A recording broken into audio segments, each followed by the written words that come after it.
The Lord be with you. And with your spirit. A reading from the Holy Gospel according to Mark. Glory to you, O Lord. Jesus had crossed again in the boat to the other side. A large crowd gathered around him and stayed close to the sea. One of the synagogue officials, named Jairus, came forward. Seeing him, he fell at his feet and pleaded earnestly with him, saying, "My daughter is at the point of death. Please come lay your hands on her, that she may get well and live." He went off with him, and a large crowd followed him and pressed upon him. There was a woman afflicted with hemorrhages for 12 years. She had suffered greatly at the hands of many doctors and had spent all that she had. Yet she was not helped, but only grew worse. She had heard about Jesus and came up behind him in the crowd and touched his cloak. And she said, "If I but touch his clothes, I shall be cured." Immediately her flow of blood dried up. She felt in her body that she was healed of her affliction.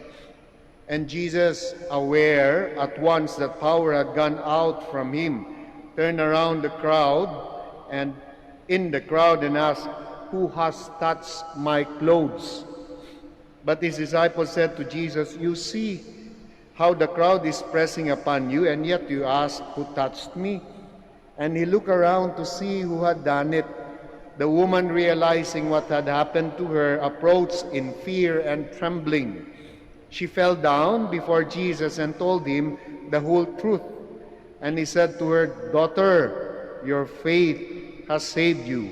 Go in peace and be cured of your affliction." While he was still speaking, people from the synagogue official's house arrived and said, "Your daughter has died. Why trouble the teacher any longer?" Disregarding the message that was reported, Jesus said to the synagogue official, "Do not be afraid, just have faith." He did not allow anyone to accompany him inside except Peter, James, and John, the brother of James. When they arrived at the house of the synagogue official, he caught sight of a commotion, people weeping and wailing loudly. So he went in and said to them, "Why this commotion and weeping? The child is not dead, but asleep." And they ridiculed him. Then he put them all out. He took along the child's father and mother and those who were with him, and entered the room where the child was. He took the child by the hand and said to her, "Talitha koum," which means, "Little girl, I say to you, arise." The girl, a child of 12, arose immediately and walked around. At that they were utterly astounded. He gave strict orders that no one should know this, and said that she should be given something to eat.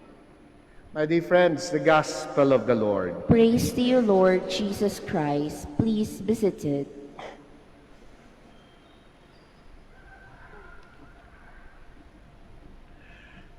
Magandang umaga po sa inyong lahat.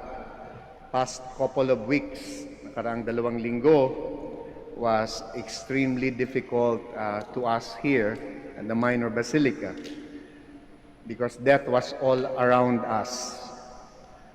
A father of a good friend died, a neighbor's 12-year-old child, an 18-year-old lector has been serving this community, and a lady who daily joins us in our morning prayer suddenly was hit and run.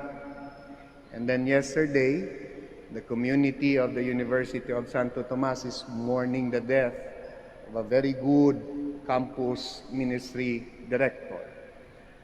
Death is all around us. Bagay, palagay ko hindi lang kami to, kayo rin. In the past weeks and even months, you have been very familiar with suffering, with sickness, and then with death. And it is no longer just a news that we read, a news that we hear, but these are people with faces.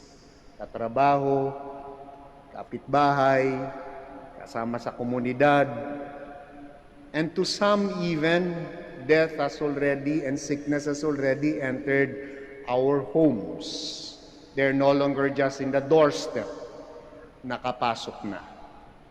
And for that, we are very familiar with sickness, suffering, and death. Kaya nga po pagkabasa natin itong Ebanghelyo, palagay ko marami sa atin na makakapagsabi, we can relate. I can relate. Sapagkat yung ating binasang Ebanghelyo is about a story of two persons who sought the Lord for healing. Humingi ng tulong sa Panginoon para sa kagalingan. The Gospel is kwento of two people who needs healing.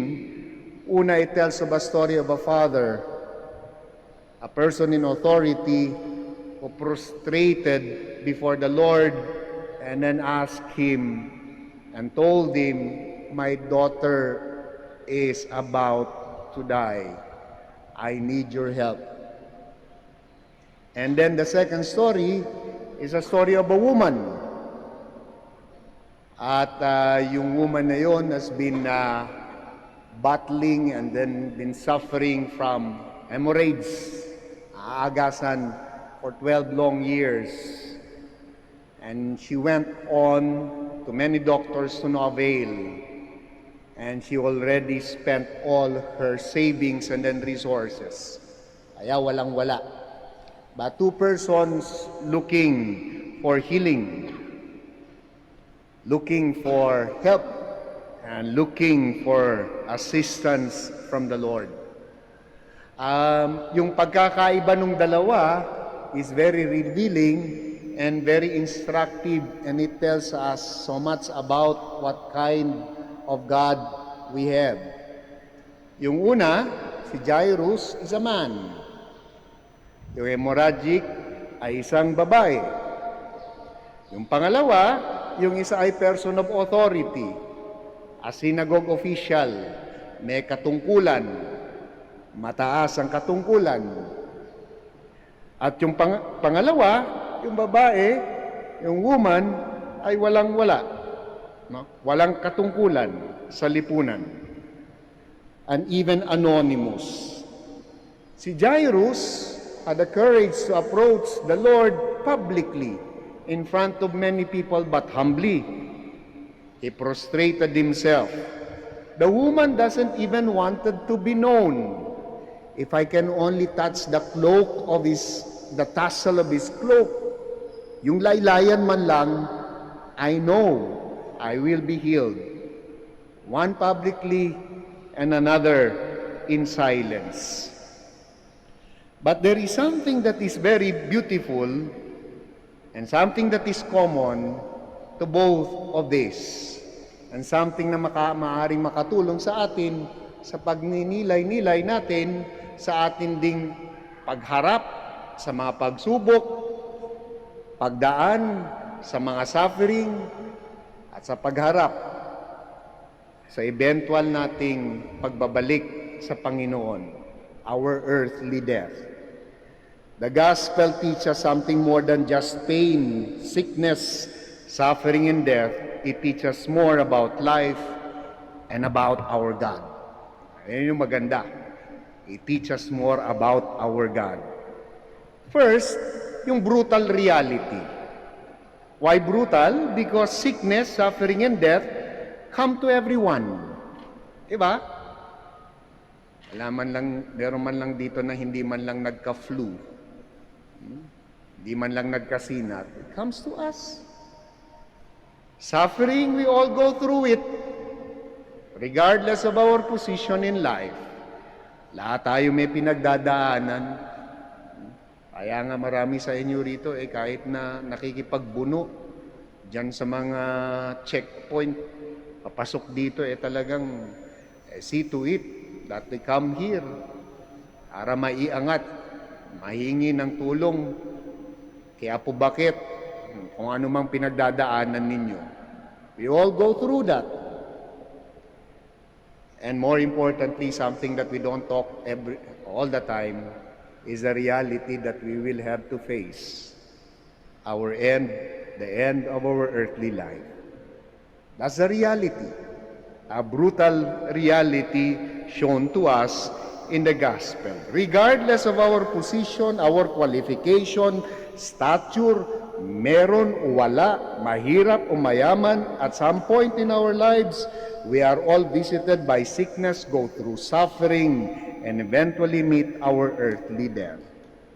While maaaring magkakaiba yung sickness, meron tayong sinasabing sakit pang mayaman, sakit pang mahirap. Ano daw yung mga sakit pang mahirap? Kurikong. Sakit pang mayaman, yung talagang kaya mong tustusan, pero sakit pa rin. We all go through pain. Minsan, dala-dala natin tayo yung cause ng mga pain na yun, but we all go through pain. Magkakaiba man yung ataol na gagamitin sa atin, but we all die. That's the reality. It teaches us about not death, but about life. That's a brutal reality. It's something that is inescapable. Pangalawa, the first to approach Jesus was Jairus. Publicly pa niyang pinuntahan ng Panginoon, Lord, ang aking anak is at the throes of death. I need you to go there. I need you. I need you. And then the Lord went, obeyed. But on his way to the house of Jairus, there comes the hemorrhagic woman who was also looking for cure for a long, long time. 12 years ba namang naaagasan? Sabi ko nga, buhay pa to. And her thought is something that is very sublime and very private. I do not have the courage to go publicly and to shout, Lord, I need you to cure me. But if I can only touch the tassel of his cloak, I will be fine. That kind of faith, I will be fine. And touch, she did. She braved the people, nakipagsiksikan, and then when she touched the clothes of the Lord, she was healed. And that's the moment that when Jesus looked around, because sabi sa ating ebanghelyo, Jesus felt power coming out of him. Merong na-cure, and Jesus was aware of it. Ang ganda po nun, sapagkat Jesus stopped. Remember the context? Nagmamadali siya, and he's a public official asking, Lord, magmadali po kayo. Without even saying that, he knows that there is an urgency, but the Lord stopped. And then he looked around and asked, who touched me? Who? It's a personal question. Sino yung naging dahilan kung bakit merong lumabas na power sa akin? And then the apostle said, ano ka ba? Hindi mo ba nakikita yung tao na nagigit-gitan para lang mahawakan ka? So ibig sabihin, it's not only the woman who touched her, who touched Jesus. Must have been many people. But in the gospel, there is a special focus on the woman. And then he looked around and he did not stop until the woman came out and then said, Lord, I was the one. Ang ganda po nun sapagkat tells us that when the Lord cures and looks after our needs, it's always something personal. Hindi parang naghagis ka ng binhi at, sige, tumubo na kayo. No. Who touched my cloak? It's something that is very personal. No? So the woman said, ako po yun. Trembling, afraid. And then the Lord said, woman, your faith has healed you. I am just imagining na kung ganun kadami yung nagsisiksikan and touching the Lord, why this woman? Diba? Why was she cured? And why did the Lord look for this woman? Sa dami. And singled her out. Yung walang-wala, anonymous, at walang pangalan. Diba? And for me, it was something that is very revealing, lalong-lalo na araw-araw na ginawa ng Diyos ang nakabalandra sa mga newspaper ay kung ilan ang tinamaan, ilan ang nakarecover, ilan ang gumaling, ilan ang namatay. Numero, walang muka, walang pangalan. But in the gospel that we read today, everyone who suffers has a name. Everyone who goes through pain is a person. And therefore, our approach will always be on a person-to-person basis. Ganda, no? At maganda pa doon, sa kwento na yon, is that he stopped. Siguro kung ako si Jairus, an ordinary politician, Lord, tika, hayaan mo na yan, gumaling na. Tika na, magmadali na tayo. My daughter is about to die. And yet he stopped. And yet ito rin yung kinaganda kay Jairus. Something that perhaps those people in power can also learn from. You did not hear anything from Jairus in the gospel. He waited patiently. He waited patiently. And when the Lord, and when the people told Jairus, don't bother the teacher because your daughter is already died, Jairus could have told the Lord, ikaw kasi nagpadili-dali ka pa. You attended to the woman when in fact I was the one who asked for help first. Di ba meron tayong mga ganong hugot? No? And but the Lord gave an assurance to Jairus, do not worry, your daughter is not dead. She is asleep. It's as if the Lord is telling, I am the God of both the living and the dead. I have the power for those who are alive and even those who are dead. Ganda, no? And then Jesus went on, and then when he arrived at the house of Jairus, there were wailing and crying and then complaining. And then when he's about to enter the house or the room, people ridiculed him. Ano pang ginagawa niyan dito? Patay na. Aanhin pa ang damo kung patay na ang kabayo. They ridiculed. The word ridiculed was used in the gospel. But Jesus did not mind them. He went inside and he showed to them his power. The power that heals both the haves and the have-nots, the rich and the poor, yung meron o wala, yung may pinag-aralan o mangmang, pantay kapag ka tumawag sa Panginoon. Diba ang ganda? Because this is our God. Some ask publicly, but granted because they ask humbly. Some ask silently. Sabi nga sa turo sa atin, when you pray, go to your room and talk to your Father in private. And this is what the woman did in private. And yet what was common to both Jairus and the woman? Pananampalataya. Ay, na maganda, no? The faith and then the humility that goes along with it. The story might be something about suffering, pain, sickness, in death. And we are still very much in this kind of situation. But my dear friends, the gospel is a gospel of hope. Our God is an inclusive God. The power of God only recognizes kung sino may kailangan, regardless of our position, katungkulan sa buhay. We rejoice, kaya nga gospel, mabuting balita, and that is our God.